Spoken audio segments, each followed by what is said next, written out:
Hey everybody, it's SaskiaSketches, and in today's video I'm going to be redrawing some manga pages.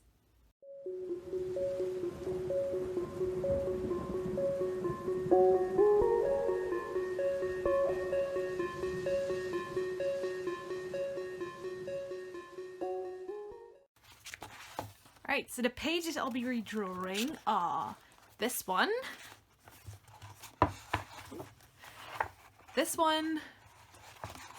and this one.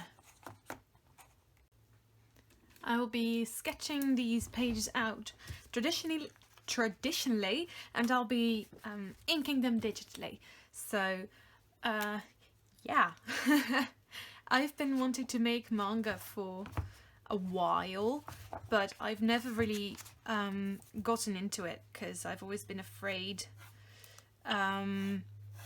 you know, that I wasn't good enough or whatever, or that I, you know, wouldn't really be able to pull it off, basically. But yeah, I've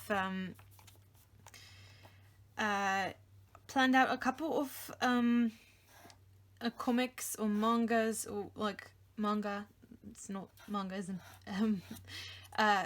yes. I've planned a couple of these out, and I have been wanting to do them for a while, but I've never really studied actual manga pages before. I've only ever tried to ink a few pages digitally, because what I have done is I've kind of planned out how I want to do it. So I've basically come to the conclusion that it's best for me to sketch them out traditionally and then ink them digitally. If I could, I would do them all traditionally, I guess, but it's better for me to have the files digitally and stuff, so I don't have to take photographs, and because I've noticed that it doesn't really work too well, and I don't have a good scanner either, so that is how I want to go about it. Yeah, so basically this is this video is me trying to figure out how other people do manga pages and how I would do manga pages. Yeah, so that is basically what I wanted to study, and I thought, hey, why not do it for a video, because it's fun. Yeah, and all of these pages I decided to not to go with something that is very detailed or difficult, so that's why I chose One Piece and the Medabots manga, and the Black Butler is a bit more detailed, so I will do that one last for more of a challenge, basically.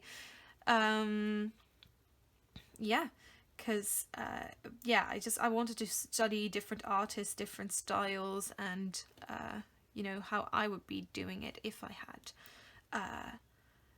you know, if I were to do my own manga pages, because I've planned out a couple, but I haven't you know, gotten into it. I've tried it a few times to actually get into it and stuff, but it never really you know, worked for me. So now I really want to study it and actually see which brushes are best to use digitally.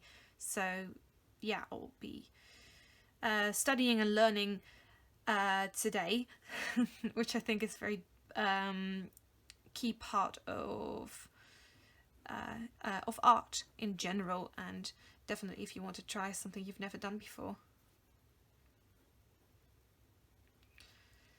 So yeah, I'm really excited to learn about this stuff, because yeah, like I said, I've wanted to make manga for you know, ever since I knew manga existed, basically.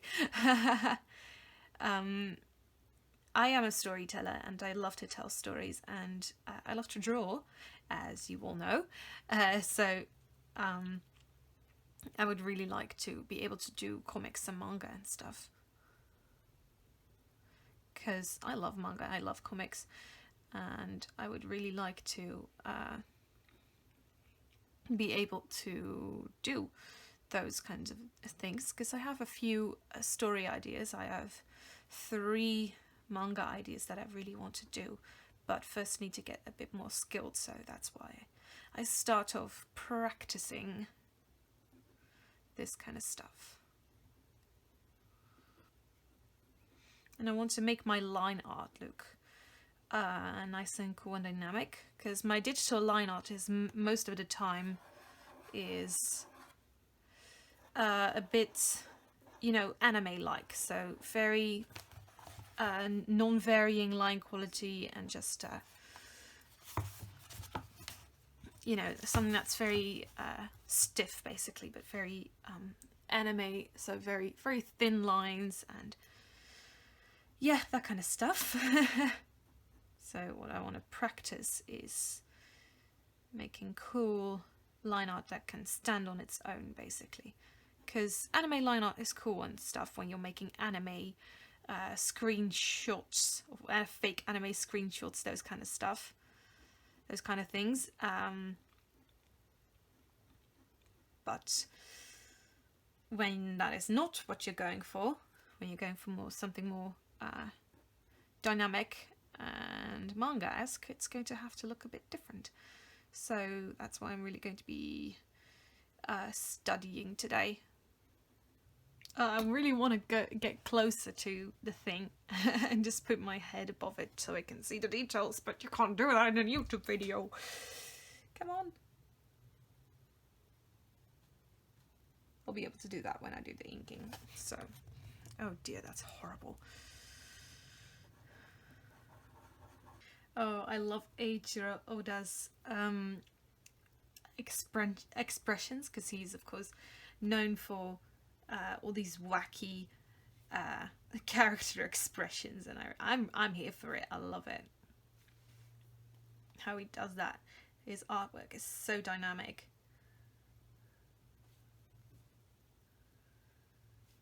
I can't remember the last time I drew an expression that is this dramatic.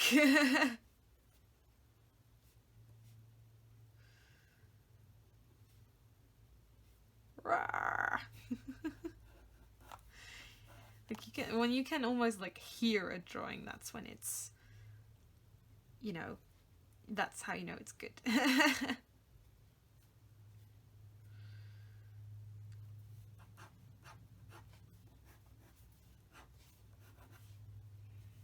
Ah, there's Sanji.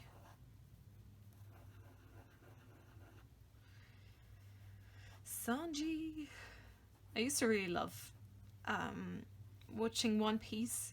I haven't seen it in a while. I haven't kept up with the anime, but oh, how much I used to love it when I was 13, 14, 15. That was a really big part of my life, and I really want to get back into it, but there is so much to catch up on. It's been years since I watched, so, you know, maybe I'll just rewatch some of the old episodes instead.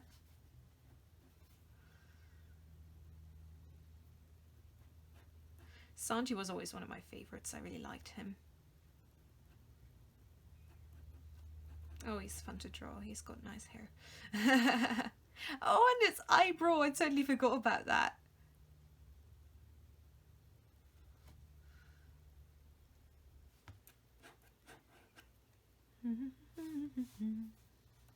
Okay.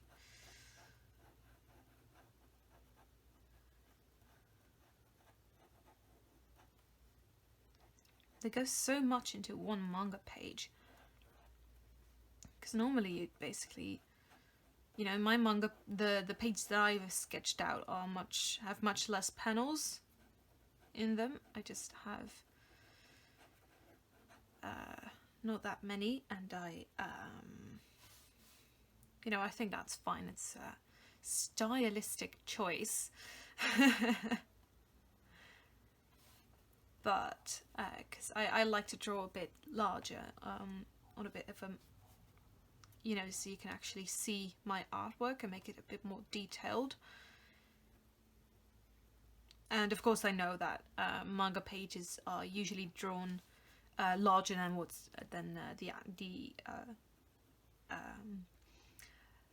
the size that you have here.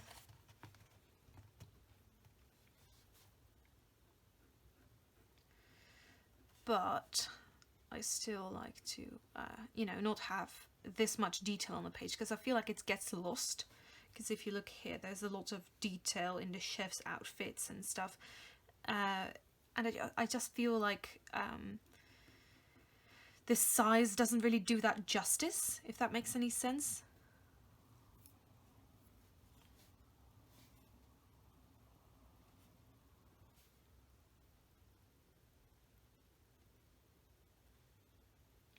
So yeah, that's why I'm doing what I'm doing.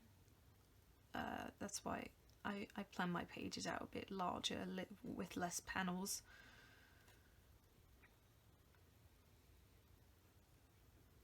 Yay! Okay, that's for the One Piece one. I'll just probably rescale this digitally.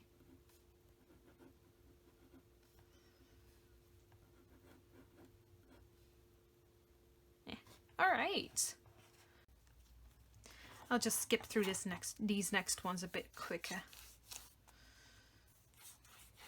So, like the way these panels are laid out, this is how I would. This is more how I would do it. In my you know, in the manga panels and pages that I have sketched out already. You know, not that many panels on a page, and just you know, not as much detail, and more of like, okay, this is how I would kind of do it if it were up to me. So that's kind of cool. This artwork is so stylized. I really like the way this looks. And at the same time, it's absolutely awful. Because this is definitely not what the Phantom Renegade is supposed to look like. Oh my dear. Oh gosh. Yeah, so.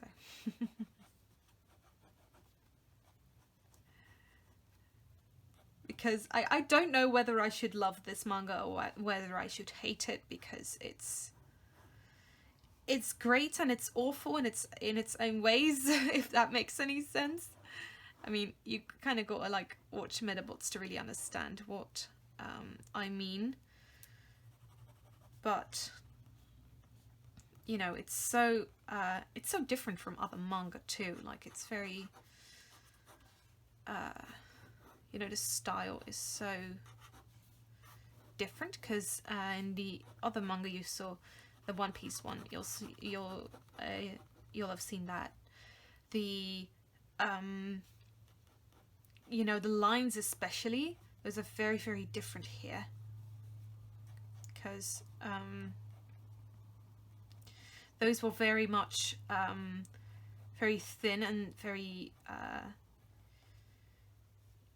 you know, very well thought out and stuff. If that it's not like there wasn't any thought put into this one, but more so all the details were very carefully put in, and you know, every clothing fold looked like it's you know, was exactly where it was supposed to be. And here it's more like, okay, yeah, it's much more stylized, and it's much more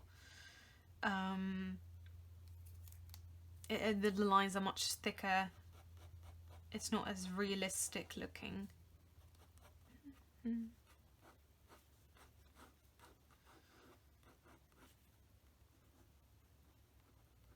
He just conceal most of his body because I am lazy and I do not want to draw an entire full body picture. This looks cool, it makes sense anyway, so.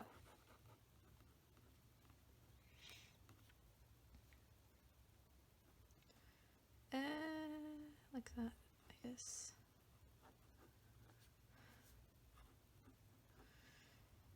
Makes sense, makes sense. Ooh, I love this page. This is my favorite so far.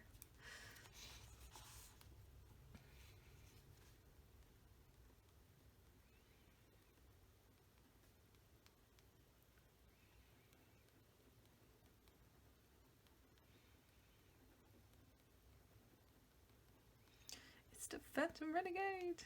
Oh no! And he's got a freaking gun. It's not a real gun, but a freaking gun. Okay, this drawing is very dynamic. Let me get this in.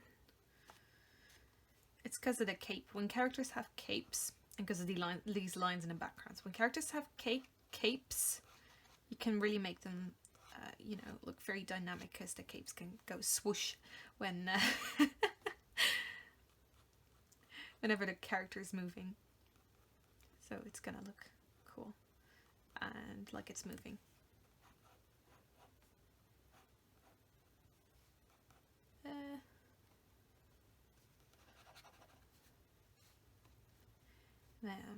Bam.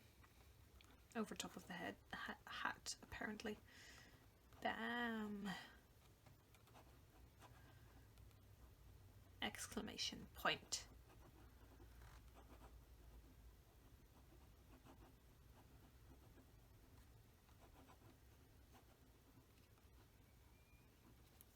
Alright, there's that page.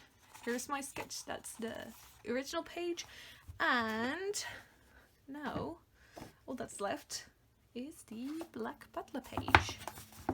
And this one is going to be the most challenging, because this one is the most detailed. Yo! Can't you go a bit softer? Thank you.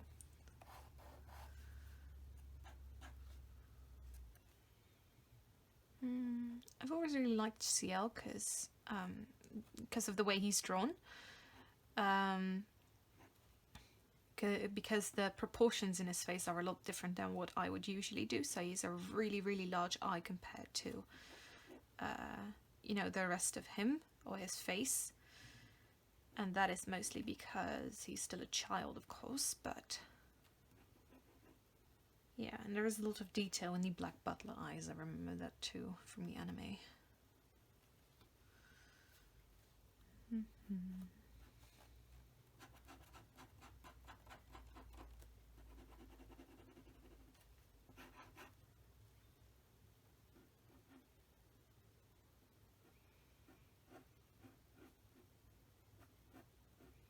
It's okay, just stylize it, because it's your style.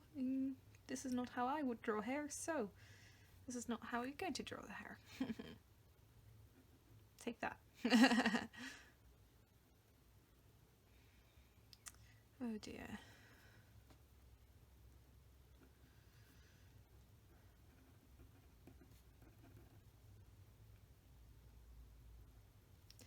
So much detail. Look, she has earrings too.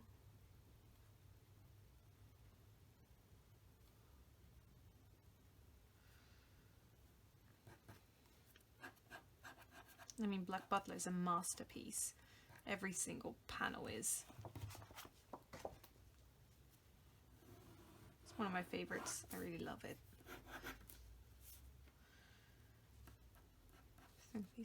Okay. Alright. That is my sketch for the Black Butler manga. And here are all my sketches. And I can't wait to turn these into digital pieces of art and actually, you know, finish these and make them look awesome. Alright, I will see you in a bit. Bye bye. Actually, I've decided to split this video into 2 parts instead. I'm so sorry, I hope you're not too mad at me, but I just had so much footage that it was impossible to cram it all into 10-20 minutes. And because of that, I've found it better to cut it down into 2 parts instead. Yeah, thank you so much for watching anyway. If you liked it, please give it a thumbs up. Next week I'll show you how I inked all of these sketches. Thank you so much for watching again. Please subscribe to this YouTube channel if you haven't already for more art videos every Friday. Have a great weekend, guys. Keep on sketching. Bye!